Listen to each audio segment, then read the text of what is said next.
इस कार्यक्रम के पुण्यार्चक हैं श्री नरेश जैन, श्रीमती सरिता जैन पुत्र, श्री मनीष जैन पुत्र वधू, श्रीमती उर्वी जैन, वीर जैन सूरत गुजरात, बेटी श्रीमती नम्रता जैन, दामाद श्री विकेश जी जैन सूरत।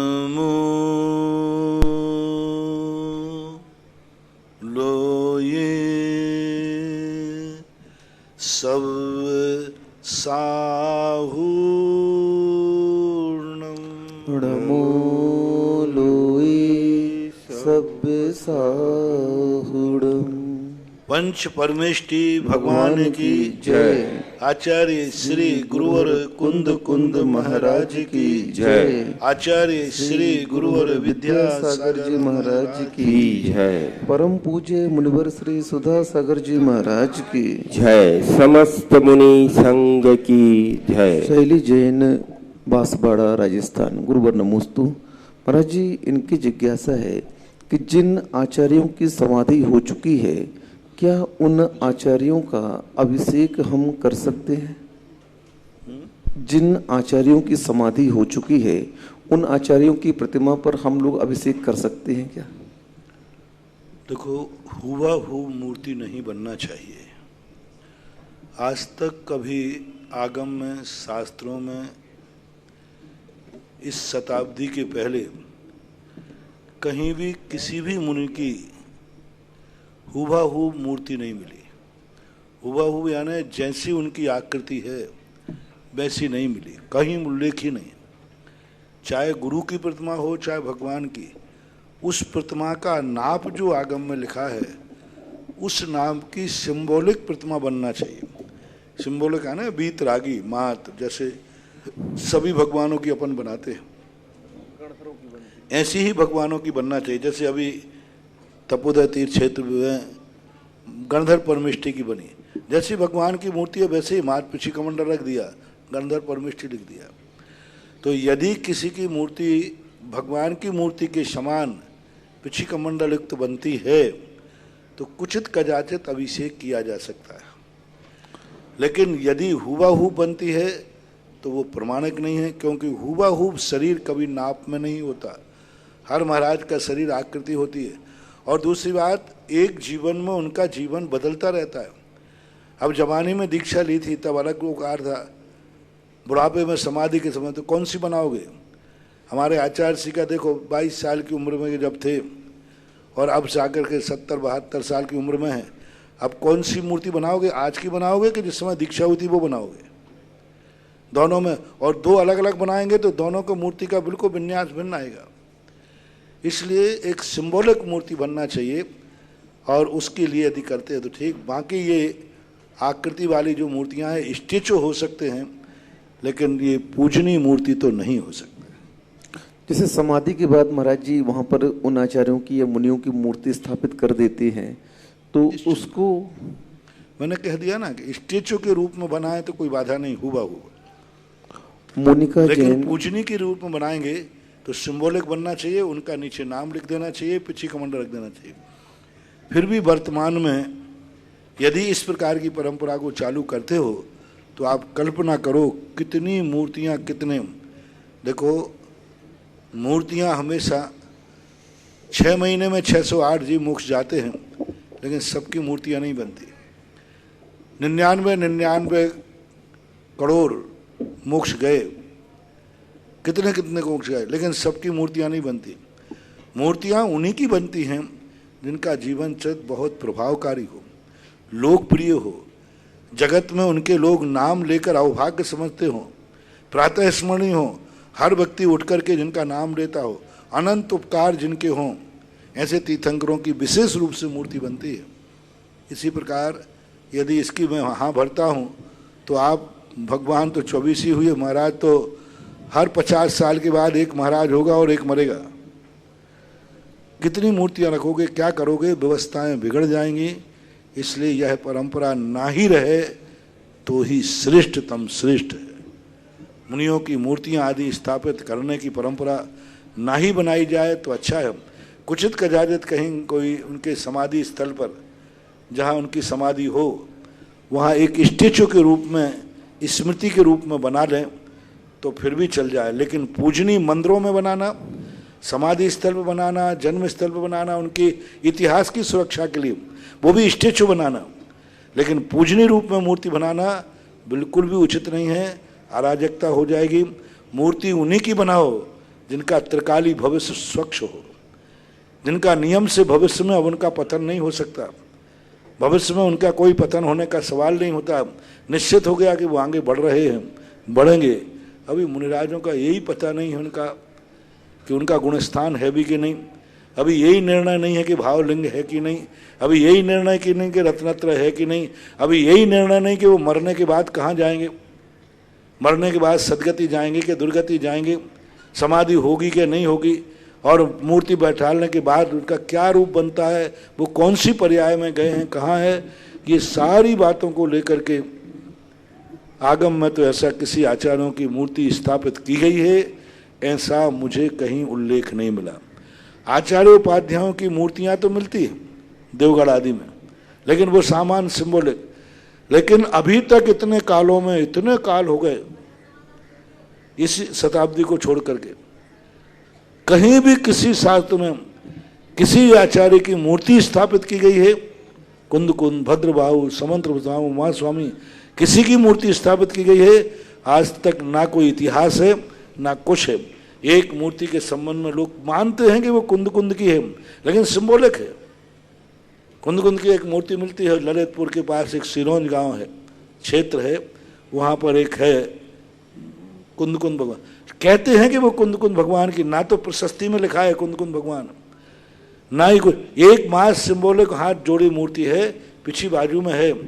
तो वो सिंबॉलिक रूप में तो है, लेकिन हुबहू कोई भी कहीं इतिहास बता दे कि फलाने समय पर फलाने की समाधि के बाद उन महाराज की मूर्ति बनाकर स्थापित की गई, ऐसा किसी को कहीं उल्लेख मिले तो कृपया करके मेरे पास तक भेजें। प्राचीन काल में, इस शताब्दी की नहीं, इस शताब्दी की तो मुझे मालूम है। इससे अच्छा है ये परंपरा ना चलाएं तो ही श्रेष्ठ है। महाराज जी, कुछ श्रावक साधुओं के बहकावे में आकर के ऐसे आचार्य परमेष्टि की प्रतिमा मंदिर जी में स्थापित करवा देते हैं, तो महाराज जी इनके लिए क्या करना चाहिए? मंदिरों के अतिशय खत्म हो जाएंगे, क्योंकि वो हुबहू बनाओगे प्रमाण में नहीं आएगी। नहीं, सिंबॉलिक भी मान लो बना रहे हैं, तो आज ये प्रतिष्ठा जैसे अनंत भगवान की प्रतिष्ठा होती है, वैसे आचार्य परमेष्टि की प्रतिमा का प्रतिष्ठा करवा करके आचार्य परमेष्टि की प्रतिष्ठा का कोई उल्लेख हमारे लिए कहीं अलग से देखने में नहीं आया। बस इतना जरूर प्रतिष्ठा पाठ में आया है कि पंच परमेष्टियों की मूर्ति की स्थापना की जा सकती है, वो भी पंच परमेष्टि, नाम विशेष से नहीं, पंच परमेष्टि की उल्लेख आया। मोनिका जैन सागर, गुरुवर नमोस्तु।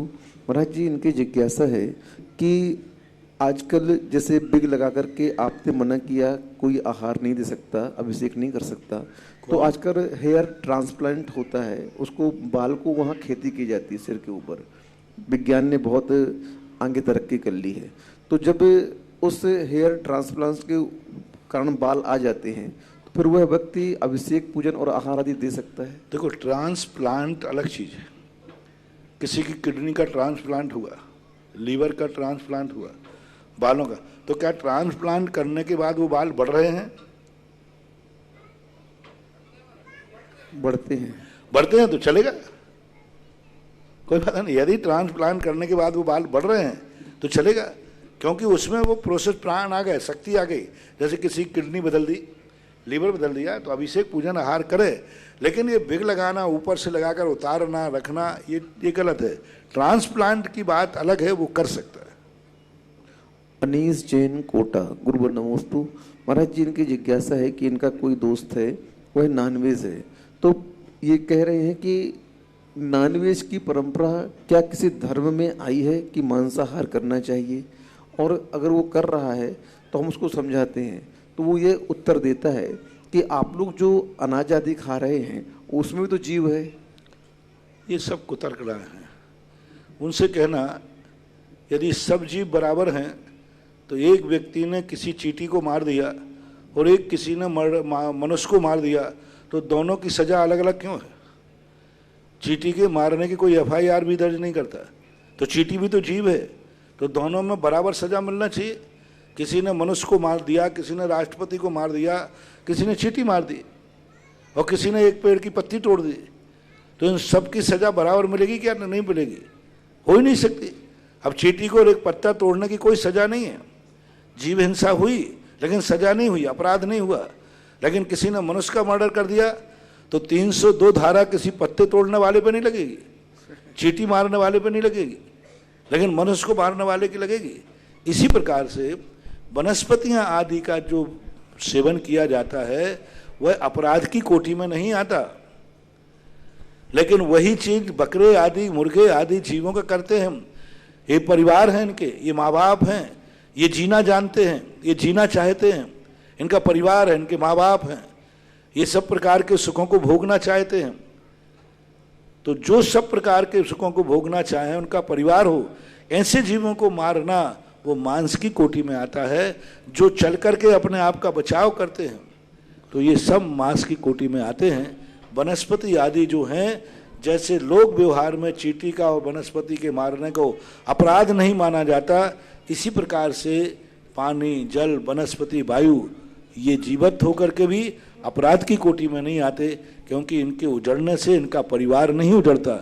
इनको एक पत्ता तोड़ने से दूसरे पत्ते को कोई दुख नहीं होता, लेकिन मुर्गे के अंडे को, बच्चे को उठाने से मुर्गी को तो दुख होता है स्वयं। इसलिए ये सब महाराज जी, सरकार के संविधान की बात समझ में नहीं आती है।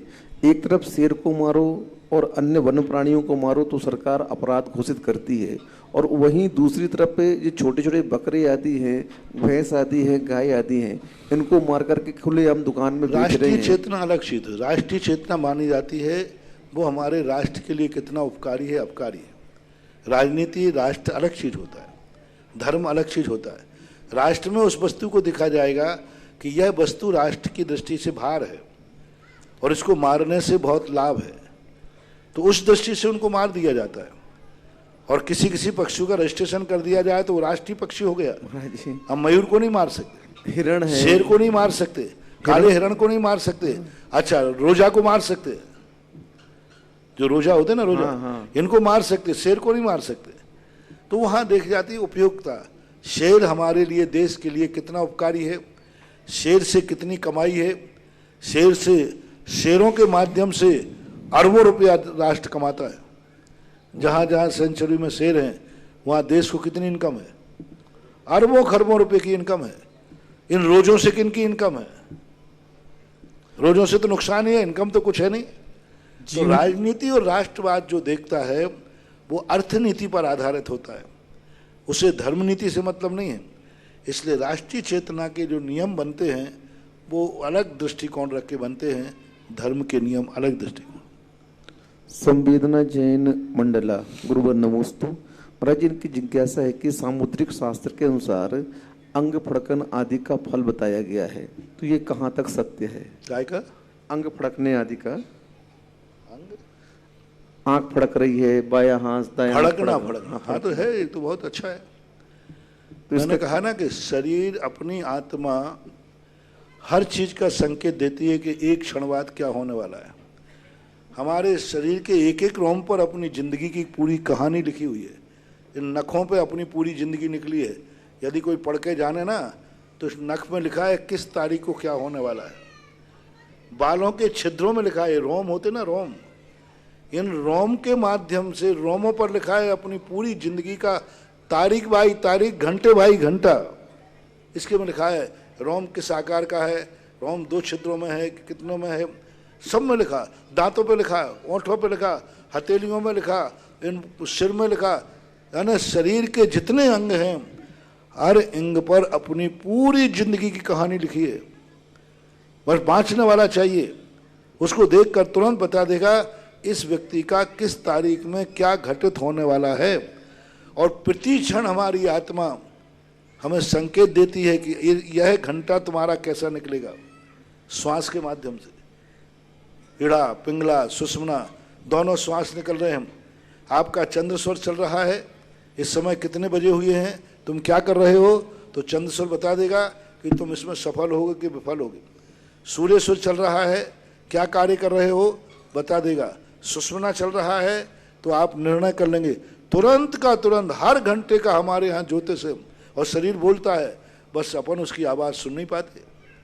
यदि हम सुरों को ले लें तो बहुत बड़ी बात। आंगों का फड़कना बहुत बड़ा सिद्धांत है। जैनागम में ऐसे अंगों के फड़कने के उल्लेख मिलते हैं, ऐसा। महावीर जी जैन नीमच गुरुवर नमोस्तु। महाराज जी ये समस्या बता रहे हैं कि एक व्यक्ति कुछ चांदी के बर्तन मंदिर जी में रख गया और उसमें श्री जी का अभिषेक आदि होता था, और वह व्यक्ति एक दिन उन बर्तनों को वापस ले गया और पुनः 10-12 दिन के बाद वह पुनः बर्तन वापस करके गया। तो अब ये पूछ रहे हैं कि जो बिना कहे अपने बर्तन ले गया था पुनः उस बर्तन को रखकर समाज को दे रहा है, तो हमें लेना चाहिए कि नहीं लेना चाहिए? कुछ चांदी के बर्तन थे तो उसने मंदिर जी में अभिषेक उसमें होता था भगवान का, वो उठा करके ले गया अपने बर्तन और पुनः 10 दिन के बाद लौट करके वो बर्तन देना चाहा, मंदिर में रख गया। तो अब ये पूछ रहे हैं वो बर्तन समाज ले कि नहीं ले? दे गया तो दे गया, ले गया तो ले गया। नहीं महाराज जी, अपनी फिर ऐसे तो बार-बार दिक्कत जाएगी ना। अब देखो ये परिस्थिति है, जब तक पूरे केस की फाइल नहीं खोली जाए, पूरे केस की फाइल दोनों पक्षों से खोली जाएगी। वो क्यों ले गया, कमेटी की भी थोड़ी देखना पड़ेगा, यहाँ कोई उसकी भी तो सुनना पड़ेगा। ऐसे मंदिर के नहीं ले जा पाएगा, कोई ना कोई कमेटी में कोई ना कोई हरकत हुई है और दे गया तो भी समझना पड़ेगा कि वो क्यों दे गया, कैसे आ गया। तो अब ये सब चीज़ों के लिए जब तक पूरी फाइल केस की ना खोली जाए तब तक इस पर कोई डिसीजन यहाँ से घोषित करना उचित नहीं होगा। श्रीमती निशा जैन गरोठ जिला मंदसौर गुरुवर नमोस्तु। महाराज जी इनकी जिज्ञासा है कि तीनों अष्टांगिक पर्वों में देव नंदीश्वर की वंदना करने जाते हैं और असंख्यात देव वंदना करने जाते हैं, तो क्या उन 8 दिनों में स्वर्ग खाली हो जाता है? नहीं, खाली नहीं होता। मैंने कई बार इनको कहा कि वहाँ पर स्वर्गों में क्या है, विक्रियाएं कर करके, क्योंकि हजारों हजारों देवियाँ होती हैं, वे विक्रियाँ करती रहती हैं, यानी घर में विमानों में कोलाहल बचा रहता है। अष्टांग का पर्व में लोग सारी विक्रियाएं कीड़ा की छोड़ करके, मौज मस्ती की छोड़ करके सब नंदी सुदीप चले जाते हैं। जैसे हम कहते हैं ना कि आप लोग कहते हो भाई महाराज जी चले गए तो महाराज वहाँ तो बिल्कुल सुना, उजड़ गया। अरे उजड़ गया, लाए उठा दे, क्या उठा के लाए तो उजड़ गया। लेकिन एक जो माहौल बना हुआ था, वो घर में बाल बच्चे होते हैं और वे कहीं चले जाए तुम कहते हो बड़ी और सुना सा लग रहा है क्योंकि बच्चा नहीं है।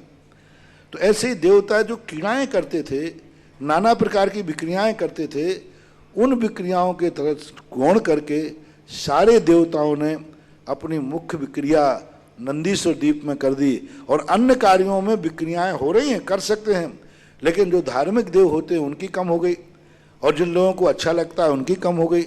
इस कारण से वैसा कहा जाता है मानो महाराज जी चले गए तो बिल्कुल सूना हो गया। सूना कहाँ हो गया, जितने थे वो तो अभी भी हैं।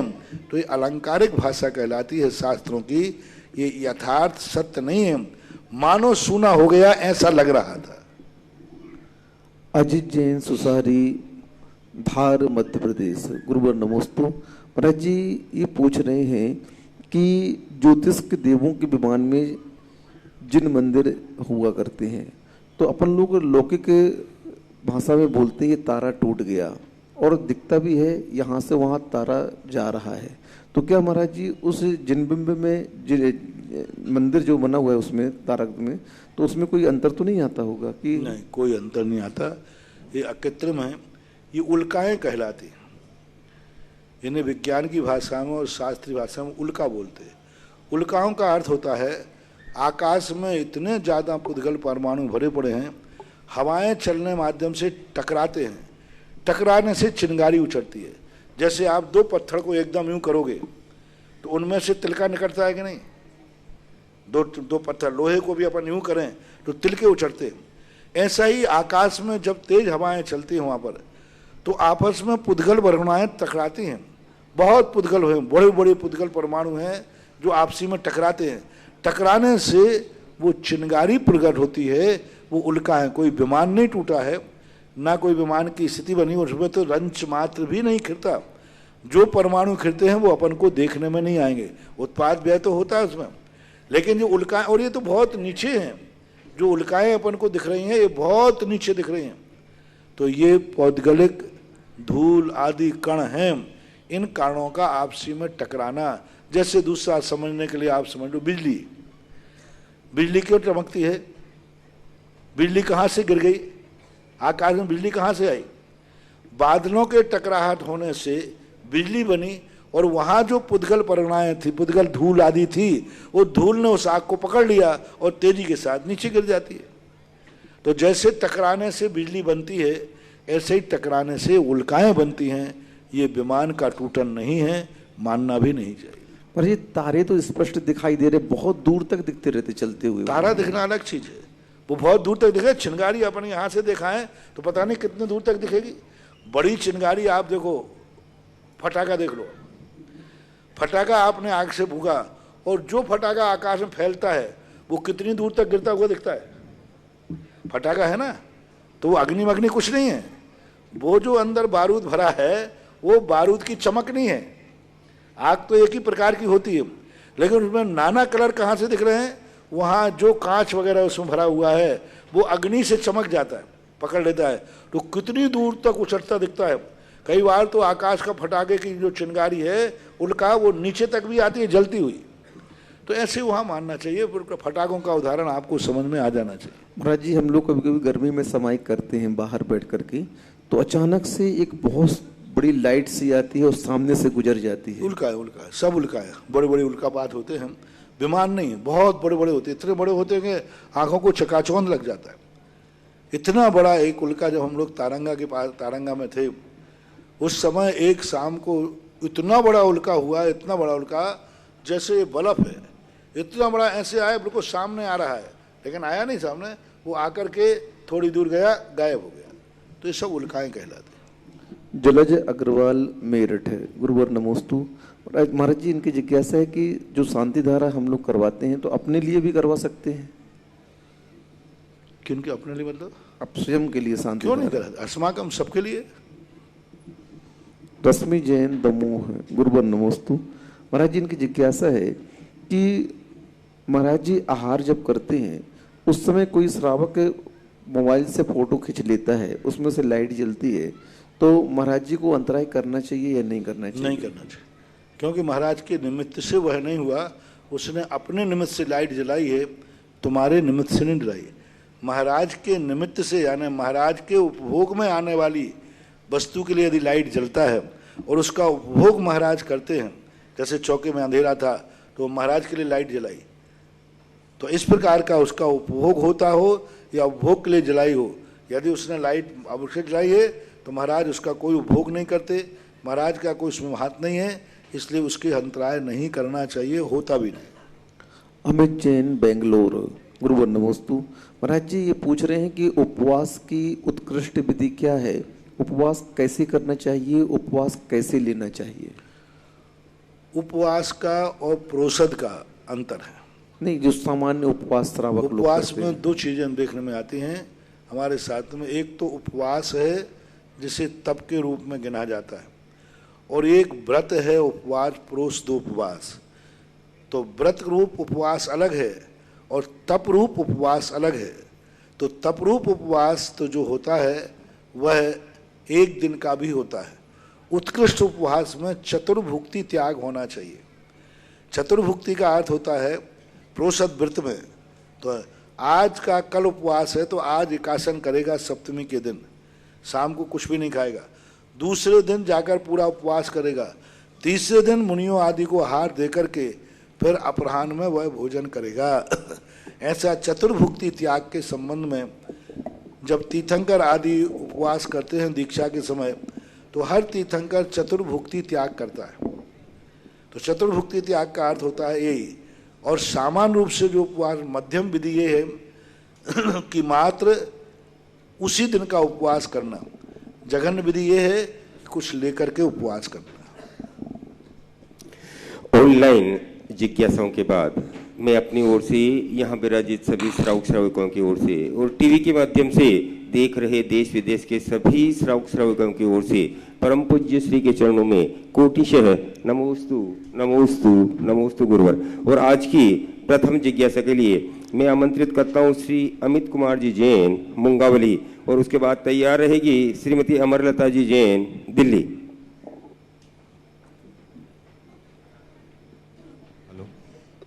हेलो हेलो, मेरे आराध्य गुरुवर के चरणों में बारंबार नमोस्तु। गुरुवर, कल के प्रवचन में आपने बताया था कि हमें ऐसे संकल्प नहीं लेने चाहिए जो कि हम जल्दी पूरे न कर सकें। तो क्या मतलब जो हम लोग व्रत आदि लेते हैं, जैसे आज मोक्ष सप्तमी का उपवास या किसी भी उपवास को लेते हैं, तो क्या वो नहीं लेना चाहिए? और इसके अलावा एक प्रश्न और था गुरुदेव कि जो दो प्रतिमाधारी आदि होते हैं उनकी चर्या किस प्रकार होनी चाहिए और उन्हें किस तरीके से अपने व्रत आदि पालन करना चाहिए, उसके विषय में थोड़ा सा। पहली बात तो मैंने धार्मिक कार्यक्रमों का नहीं कहा था, सांसारिक कार्यक्रमों का कहा था। लोग हमेशा कोई भी चीज़ को, आज मैंने कहा ना कि मालाएं गिन के नहीं करना चाहिए, तो लोगों ने कहा महाराज जी मालाएं गिन के क्यों नहीं करना चाहिए, हम 1 लाख 1 करोड़ माला कर। अरे भाई, तुम्हारे लिए नहीं बोल रहा हूँ मैं, उनके लिए बोल रहा हूँ जिन्होंने नोट गिनने की तो सीमा की नहीं और माला कह रहे मैं एक ही फेरूंगा। जो दुनिया है तो उनके लिए, जो पाप कार्यों का प्रमाण नहीं कर रहे हैं, शुभ कार्यों का प्रमाण कर रहे हैं, उनको उद्देश्य में रख के कहा है। बाकी शुभ कार्यों में सामायिक समय से होती है, ध्यान होता है, प्रतिमा योग होता है, सब तो होते ही हैं, उनके लिए कहा गया था। आप भाव पक्ष समझिए, जो पापी पापों का तो असीम कर रहा है और धर्म कार्यों के लिए सीमित करता है, तो उनका अभिप्राय समझ, वक्ता का अभिप्राय समझना चाहिए, प्रवचन का उद्देश्य क्या है ये समझना चाहिए। इसी प्रकार से संकल्प की बात जो है, व्रतों आदि के लिए नहीं कहा कि वह रवि व्रत ना लेवे, 9 साल के ये ना करे वो ना करे। आप गृहस्थों के लिए नहीं कहा, हम मुनियों के लिए कहा था कि हम 9 साल के व्रत नहीं ले सकते, क्योंकि हम इतना लंबा संकल्प करने के अधिकारी नहीं। इसलिए किसी भी महाराज ने, इन व्रत कथाओं में सब गृहस्थों के नाम मिलते हैं, महाराजों के नाम नहीं मिलते, क्योंकि उसमें तो अलग अलग है। आप लोगों को ऐसी कोई बाधा नहीं है। दूसरी बात, 2 प्रतिमाओं के लिए सबको 12 व्रत लेना चाहिए, शास्त्रों में वर्णन है। सामायिक दोनों टाइम की करना चाहिए, परिग्रह प्रमाण करना चाहिए, वेशभूषा उसकी सादा सिंपल होना चाहिए, सादा सिंपल। ज़्यादातर वेशभूषा सामान्य वेशभूषा होना चाहिए। जो लोग गलत लोग वेशभूषा पहनते हैं, ऐसी वेशभूषा नहीं होना चाहिए। कुर्ता पजामा होना चाहिए सामान्य रूप से, धोती कुर्ता नहीं तो कुर्ता पजामा तो हो। उसकी थोड़ा प्रतिमाधारी तो लगे कि प्रतिमाधारी है, प्रतिमाधारी लेकर के टी शर्ट पहन ले और उसके वो कौन सा जीन्स पहन ले और काला चश्मा और लगा लो, हाँ, और फिर करे आई हम प्रतिमाधारी। हाँ, उसकी मर्यादा होना चाहिए प्रतिमाधारी का। एक प्रतिमाओं का सबसे बड़ा है पहनाव में, आंखों में प्रतिमा दिखना चाहिए, आंखों में प्रतिमा दिखना चाहिए। वो हर दृश्य को नहीं देखेगा, उसकी आंखें चंचल नहीं होंगी, उसकी आंखें बहुत भीतरागी। कानों में प्रतिमा होना चाहिए, हर पाप की बातों को सुनने में रुचि नहीं रखेगा। मुंह में प्रतिमा होना चाहिए, कुछ भी किसी से नहीं बोलेगा। पैरों में प्रतिमा होना चाहिए, जहां चाय नहीं जाएगा। भोजन की थाली में प्रतिमा होना चाहिए, जहां चाय जो चाय नहीं खाएगा। हाथों में प्रतिमा होना चाहिए, इन हाथों से जो चाय कार्य नहीं करेगा। तो ऐसी थोड़ी की प्रतिमा अकेले हो, मतलब उसके 24 द्रव्य गुण पर्यायों में प्रतिमा होना चाहिए। मन में भी प्रतिमा, वचन में भी प्रतिमा और काया में भी प्रतिमा, चश्मा में भी प्रतिमा होना चाहिए। हाँ, चश्मा में प्रतिमा कैसे? मान लो चश्मा लगाना ही है दृष्टि के लिए, तो सामान्य चश्मा लगाएगा, बढ़िया हीरो वाला नहीं लगाएगा। जैसे अभी मैंने कहा, उसके टीवी देखने में प्रतिमा होना चाहिए। टीवी देखेगा, लेकिन क्या देख रहा है टीवी में? मान लो टीवी देख रहा है तो धार्मिक कार्य सुन रहा है, प्रवचन सुन रहा है, ना कि पिक्चर देख रहा है। मतलब उसकी यत्नाचार पूर्वक प्रतिमाधारी की प्रति समय असंख्यात गुणी निर्जरा ऐसे ही नहीं है बाबू। यानी उसकी हर क्रिया में प्रतिमा है। चल रहा है तो चलते समय प्रतिमा है कि मुझे क्या करना है, व्यापार कर रहा है तो उस समय प्रतिमा है कि मुझे कौन सा धंधा करना, मैं प्रतिमाधारी हूं। हर किसी का धंधा नहीं कर सकता। वो ग्राहक से बात कर रहा है तो झूठ बोलते समय प्रतिमा है कि मैं कितना झूठ बोल सकता हूं, कितना बच्चों को पालन कर रहा है उस समय प्रतिमा है कि मैं कौन से स्कूल में भर्ती कर रहा हूं। यानी 24 घंटे में जितनी क्रियाएं होती हैं हर क्रिया में, पानी पीते समय प्रतिमा है, कौन सा पानी पी रहा हूं, छना बिल छना, कहाँ खड़े होकर पी रहा हूं, ट्रेन है कि प्लेन है कि कहाँ है, क्या कर रहा है, वहां भी प्रतिमा होना चाहिए। शौच जाते समय प्रतिमा होना चाहिए, लघु संज्ञा करते समय प्रतिमा होना चाहिए। अब कहाँ कहाँ बताऊं मैं। यदि लघु संज्ञा भी जा रहा है तो प्रतिमाधारी के हर स्थान पे कहीं भी जाकर के लघु संज्ञा नहीं करेगा। जनरल बाथरूम बने हैं जहां हजारों कीड़ा बने हुए हैं, प्रतिमाधारी लघु संज्ञा जाते समय प्रतिमा का ध्यान मैं प्रतिमाधारी हूं, यहां लघु संज्ञा नहीं जा सकता। तो इतने प्रतिमा को लोग मजाक में समझते हैं कि प्रतिमा मजाक है। प्रतिमा के अंदर सब कुछ बदल जाता है। जब चाय पानी पीना है तो पी लो, जब चाय खाना है जो चाय लो, नहीं, उसकी थाली सब कुछ शुद्ध होगी, मर्यादित होगी, हर चीज की मर्यादा होगी। नमक में प्रतिमा, मिर्ची में प्रतिमा, मसाले में प्रतिमा, रोटी में प्रतिमा, सब कुछ प्रतिमा ही प्रतिमा। कपड़ों में प्रतिमा, गाड़ी में प्रतिमा, चप्पलों में प्रतिमा, जूते चप्पलों में प्रतिमा। हाँ, प्रतिमाधारी हर जूता चप्पल पहन लेगा। जूता पहनते समय भी वह कहेगा मैं प्रतिमाधारी हूं, चमड़े का नहीं पहनूंगा क्योंकि मैं प्रतिमाधारी हूं। तो इस प्रकार की प्रतिमाओं का बहुत बड़ा स्वरूप है। व्रत कोई हंसी मजाक नहीं है। द्रव्य और गुण और पर्याय को संक्षेप रूप में सब में प्रतिमा आना चाहिए। श्रीमती अमरलता जी जैन के बाद तैयार रहेंगे राजेश जी ताराई, अशोकनगर। महाराज जी, आपने ये पुरुष वर्ग के लिए बतलाया, क्या महिला वर्ग पे भी यही सब लागू होगा? अरे वो तो सबके लिए एक से ही। तो आप पुरुष वर्ग के लिए तो कहते हैं, तो हम असमंजस में हो गए कि हमारे लिए कुछ भिन्नता है क्या? महिलाओं को क्या होता है, महिलाओं को एक गॉड गिफ्ट है कि जो पुरुषों को कहा जाए महिलाएं अपने आप मान ले।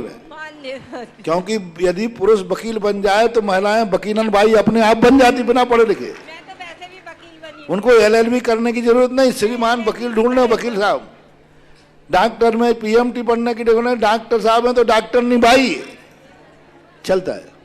महिलाओं को भी यही है कि महिलाएं जब व्रत प्रतिमा लेती हैं तो उनकी हर चीज में प्रतिमा झलकना चाहिए। कपड़ों में, पहनने में, उठने में, बैठने में, बोलने में, एक लगे कि वृत्ति जा रहा है। आज लोग वृत्ति जा रहे हैं, आज ऐसे चश्मे लगा करके घूमते हैं वृत्तियां से, और ब्रह्मचारी हैं और यूं देखते हुए जा रहे हैं जैसे बहुत कोई हीरो चल रहा है, यूं देखते हुए जा रहे हैं। अरे वृत्ति की आंख झुकी हुई रहना चाहिए, गर्दन झुकी होना चाहिए। उसकी चाल से पता चले कि ये लोग कोई महान आत्मा है, त्यागी वृत्ति है।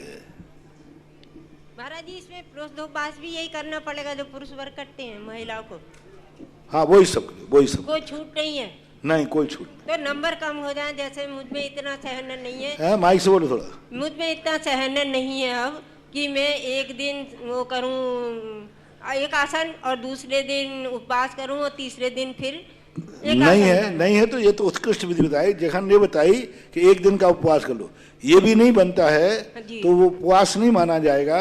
लेकिन एक टाइम भोजन कर लो, दूसरी टाइम कुछ मत लो, और बनता है तो अन्न का त्याग कर दो, फल फूल अकेले ले लो। अच्छा। तो ये जघन्य रूप से बन जाएगा। अच्छा, तो नंबर कट जाए, कोई बात नहीं, कुछ तो मिलेगा।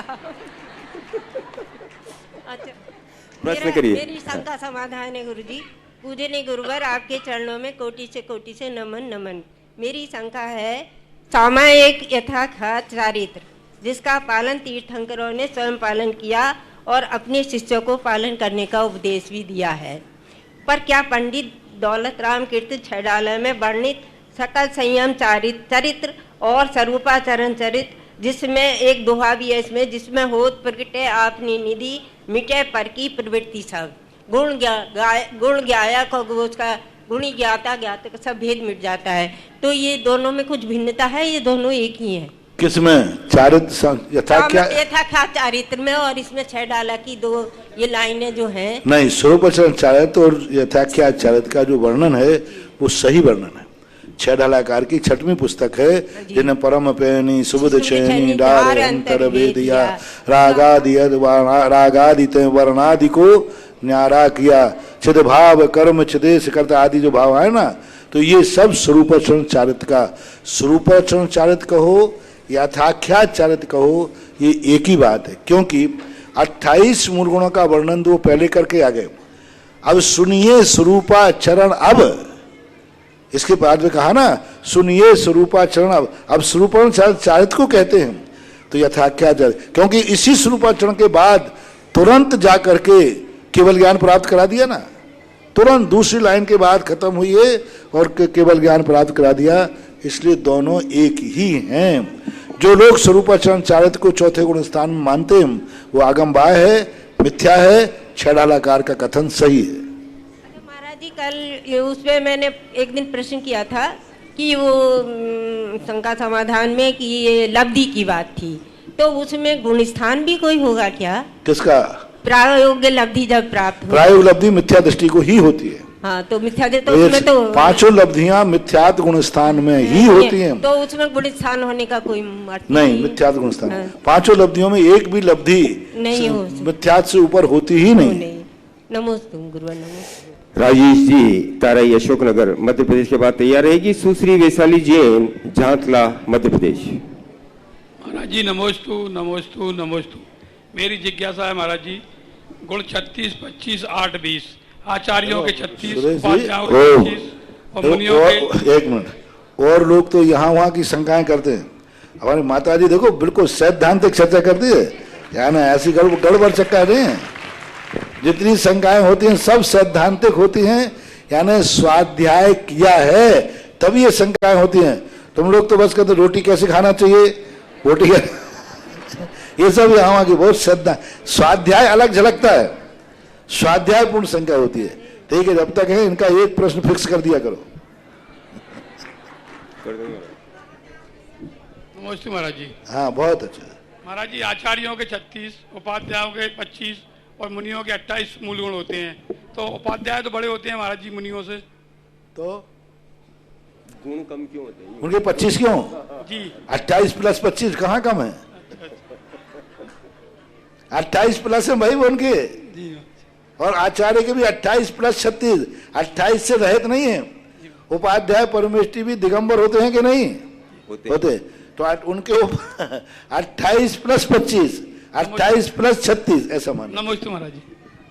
सुश्री वैशाली जैन, झांतला के बाद तैयार रहेंगे पुष्पेंद्र कुमार जी जैन, बांदा उत्तर प्रदेश। नमोस्तु महाराज जी। मेरी शंका यह है कि नमोकार व्रत मतलब नमोकार 35 व्रत किस प्रकार करना चाहिए? पहले सप्तमी के करना चाहिए या उसी माह की पंचमी, सप्तमी, नवमी, चतुर्दशी के एक साथ कर सकते हैं? नमोकार मंत्र की एक विधि बताई गई, उनके सबसे अच्छी विधि बताई गई। उनके तारीख का तिथियां निश्चित की गई, किस तारीख में कौन सी करते हैं वह करते हैं तो अति श्रेष्ठ वही है। क्योंकि नमोकार मंत्र की विधि में माह भी आए कब से शुरू करना, तिथि भी दी है कौन से परमेष्टि के कौन सी तिथि में करना, ये विधि सबसे अच्छी है। लेकिन यदि फिर भी कुचित कदाचित इस विधि में कहीं चूक हो जाता है तो फिर मध्यम विधि में आप किसी भी तिथि में करते हैं तो उसमें दोष नहीं आएगा, लेकिन श्रेष्ठ तो श्रेष्ठ ही माना जाएगा। पुष्पेंद्र कुमार जी जैन के बाद तैयार रहेंगी श्रीमती संध्या जी बोरखंडिया, बिजोड़िया। नमोस्तु गुरुवर, नमोस्तु नमोस्तु।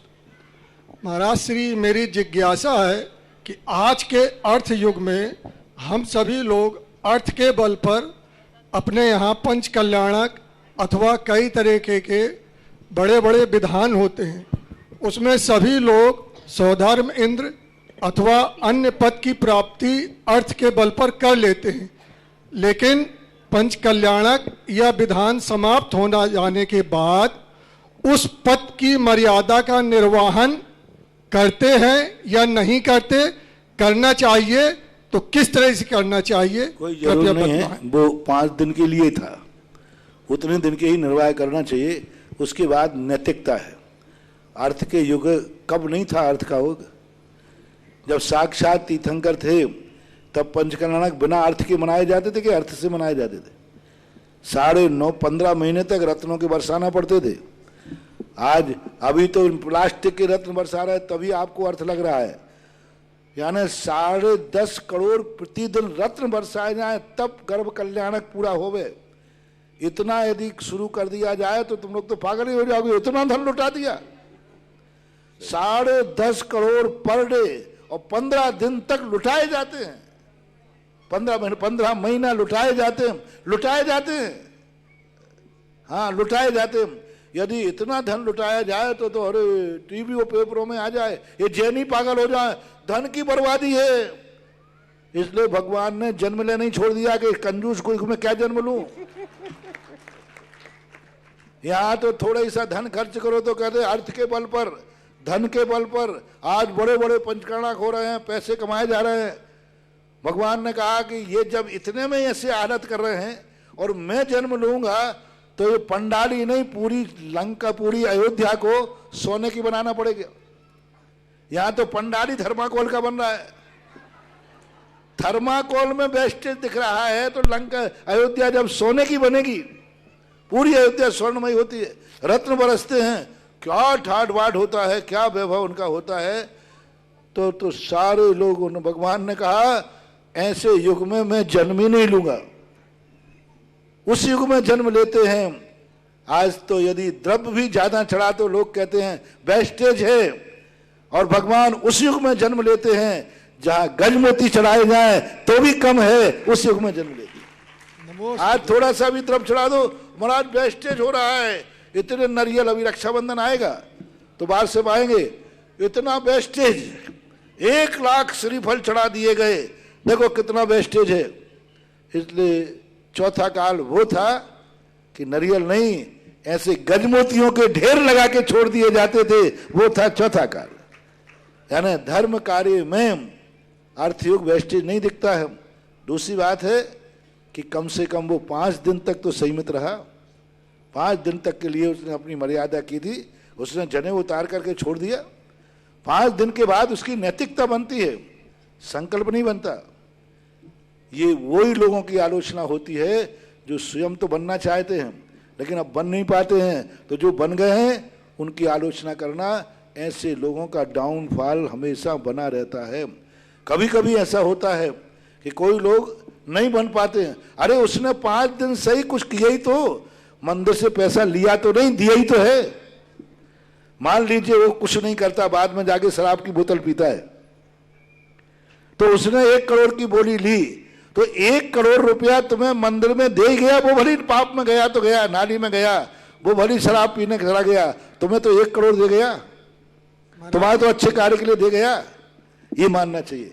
हमेशा कोई अच्छा कार्य करे, वो भली कुछ भी करे, लेकिन उसने कम से कम तुम्हें मंदिर तो बना दिया, उसने कम से कम तुम्हें भगवान तो सौंप दिए बनाकर, तो ऐसा मानना चाहिए। ये आलोचनाएं मैं कतई, धर्म का कार्य पापी करे, पुण्यात्मा करे, कैसे करे, धर्मी तो किया है, उसने कोई पाप तो नहीं किया। अरे 5 दिन के लिए संयम धारण किया, तो संयम तो धारण किया 5 दिन के लिए, और जो नहीं बना वो तो 5 दिन के लिए भी नहीं किया, कम से कम 5 दिन के तो धर्मात्मा बना, ऐसा माने। हमारे शास्त्रों में बहुत ऐसे वर्णन है। एक पंचम काल है, चलता है। श्रीमती संध्या जी बोरखंडिया के बाद तैयार रहेंगे श्रीमान सिद्ध प्रकाश जी जैन, भोपाल।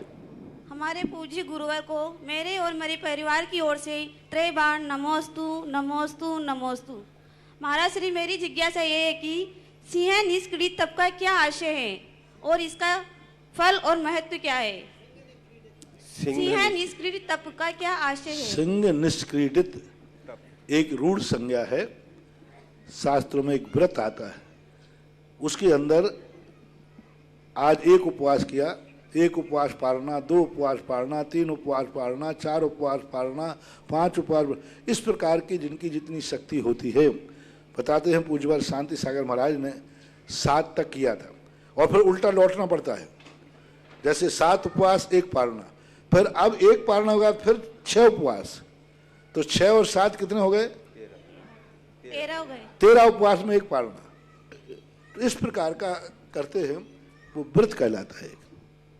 इसका फल और महत्व क्या है? इसका फल क्या है? फल क्या है? फल मोक्ष है, क्षुधा रोग विनाशना है। संसार का फल तो हमें पता नहीं, हमें तो इतना ही फल है कि हर तप का फल मोक्ष है। नमोस्तु। श्री सिद्ध प्रकाश जी जैन भोपाल के बाद तैयार रहेगी श्रीमती नीलम जी जैन सागर। हे गुरुवर, मेरे और मेरे परिवार की ओर से आपके चरणों में सत नमन, कोट सा नमन। गुरुवर, मेरी छोटी सी शंका है कि पंच कल्याणिक प्रतिष्ठाओं में जो स्वधर्म का पद होता है वो तो ठीक है कि वैमानिक देवों में आते हैं, लेकिन दूसरा पद कुबेर का पद जो होता है वो कौन सी श्रेणी में आते हैं? कि भवनवासी में आते हैं कि वैमानिक देवों में आते हैं? कुबेर हर जाति का एक कुबेर अलग अलग होता है हर में। जैसे पूज्यवर अति वत्सल महाराज ने भवनत्रयों के भी लोकपाल में एक कुबेर शब्द का प्रयोग किया। तो कुबेर शब्द सभी में आते हैं, वैमानिक देवों में आते हैं, लेकिन यहाँ जो कुबेर शब्द आता है वो कुबेर वैमानिक देवों में आता है। और कुबेर भी एक भवतारी होता है। लोकपाल जितने हैं लोकपाल में वे सब एक भवतारी होते हैं। अब एक भवतारी होने से ये तो निश्चित हुआ कि भवनत्रकों का जो कुबेर है वो एक भवतारी नहीं हो सकता।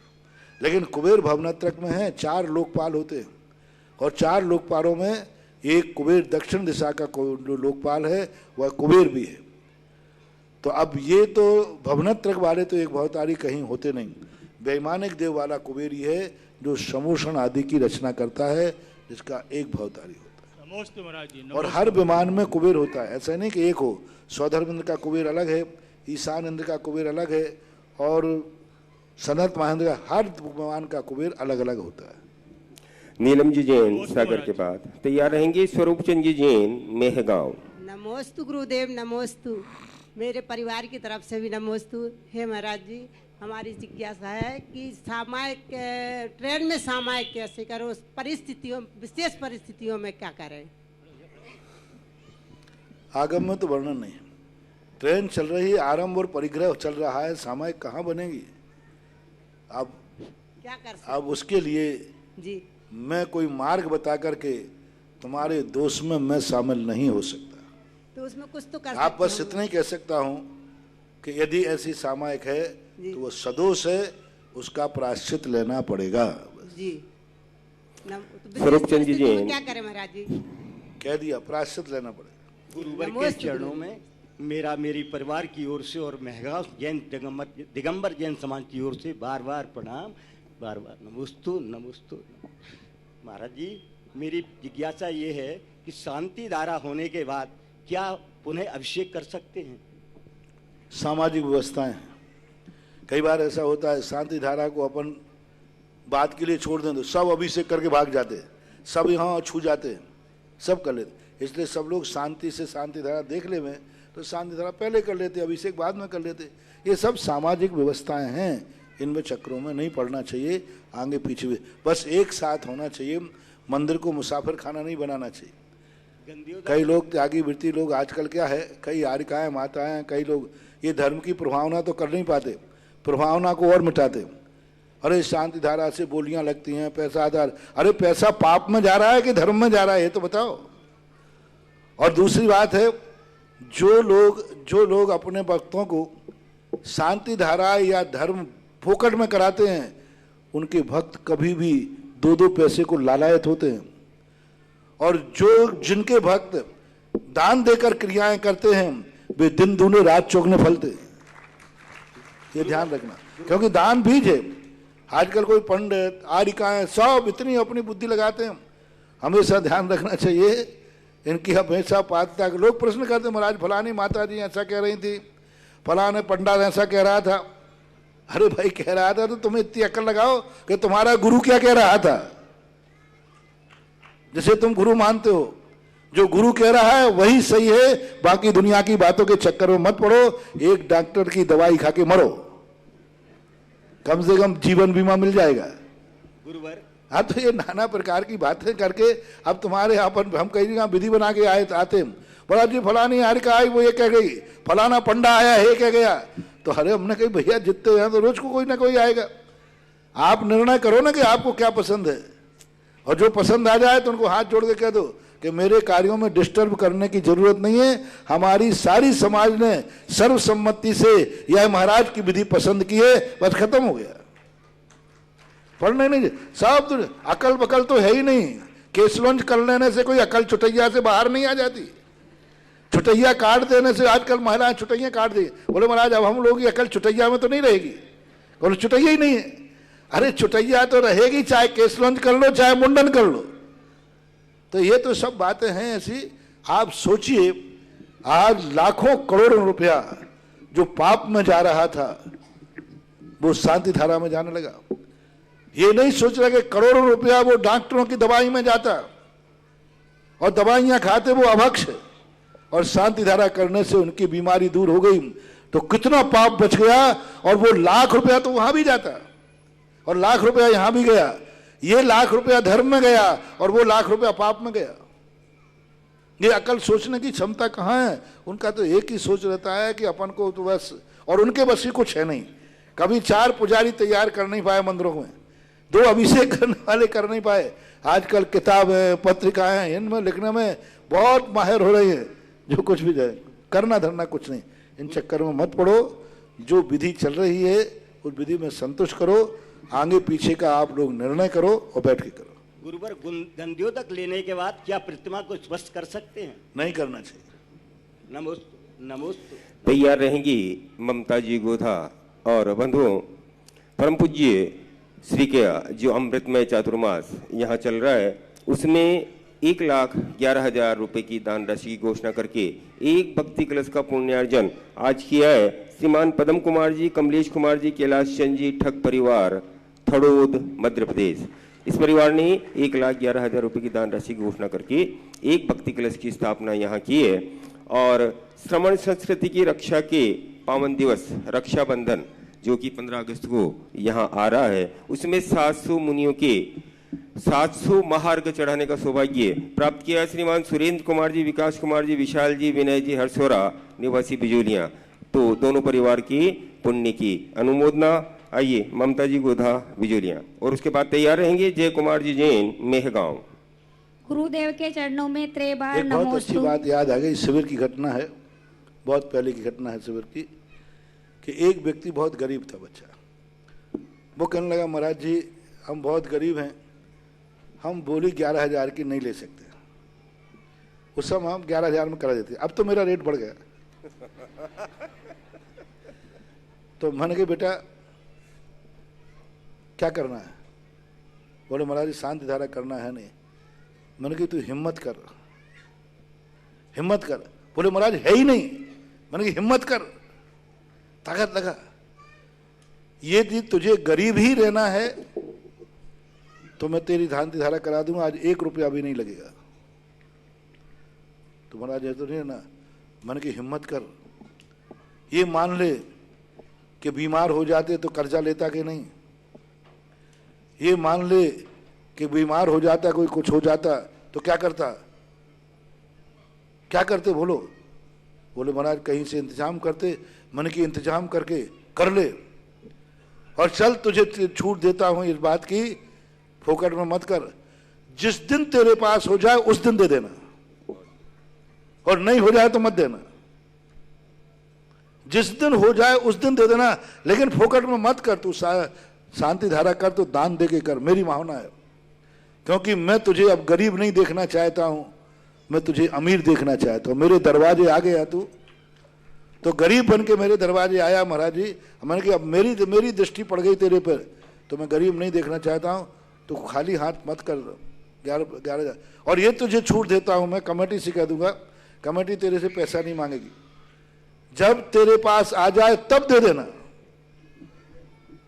मैंने भी खुद कह दिया, जिंदगी भर में नहीं आवे तो मत देना, अगले भाव में दे देना, पर देना।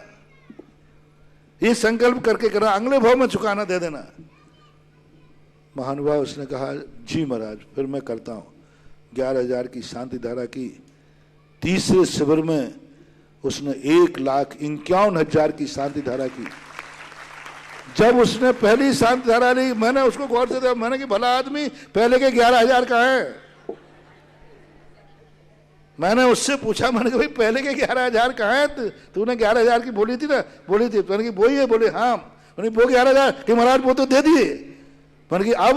बोले मैं 1,51,000 लेके आया हूँ नगद देगा। मैंने कैसे? बोले उस शांति धारा का कमाल है कि आज मैं 1.5 लाख की शांति धारा लेने में समर्थ हो गया 3 साल।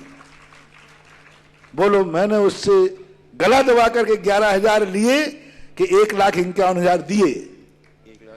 जल्दी बोलो। और ऐसे एक नहीं, सैकड़ों हैं। और उस दिन यदि मैं फोकट में करा देता, दया करके करा देता, मुझे तो क्या ऐसा कोई नहीं है। चिंता मत करना, मैं बाहरी से कठोर हूं, अंदर से तो बहुत हूं। मुझे भी दया आती, करा देता। और मैं 10-5 नाम रोज को बोलता हूं, करा देता।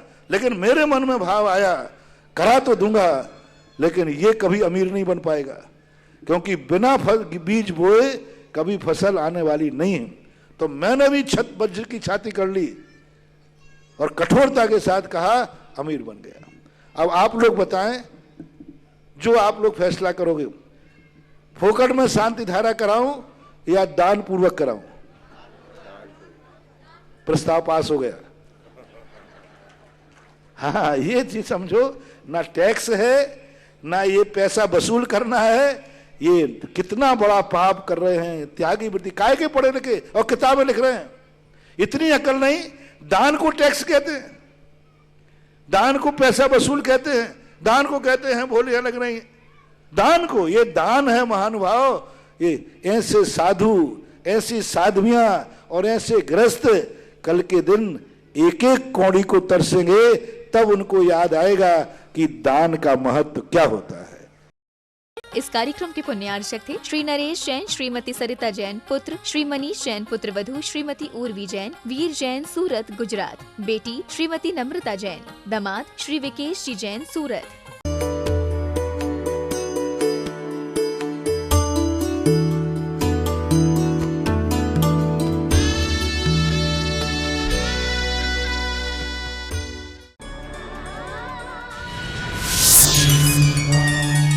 संत शिरोमणि आचार्य श्री विद्यासागर जी महाराज के आशीर्वाद से श्री सिद्ध क्षेत्र सोनागिर की भूमि पर अहिंसा मानव कल्याण ट्रस्ट दिल्ली द्वारा 4 एकड़ भूमि पर बन रहे अहिंसा तीर्थ क्षेत्र का निर्माण किया जा रहा है। आचार्य विद्यासागर चिकित्सालय का उद्घाटन एवं 25 इंच की रत्नमयी पंचबालियाती जिनालय का शिलान्यास शीघ्र होने जा रहा है। संलेखना भवन, अतिथि भवन, म्यूजियम, प्रतिभा स्थली, गौशाला, लघु व हथकरघा का निर्माण कार्य योजनाबद्ध किया जाएगा। तीर्थ पर त्यागी व्रतियों के लिए आहार, आयुर्वेद एवं प्राकृतिक चिकित्सा द्वारा इलाज की भी विशेष व्यवस्था की गई है। पंचबालियाती मंदिर में 5 मूर्ति एवं वेदी की न्यौछावर राशि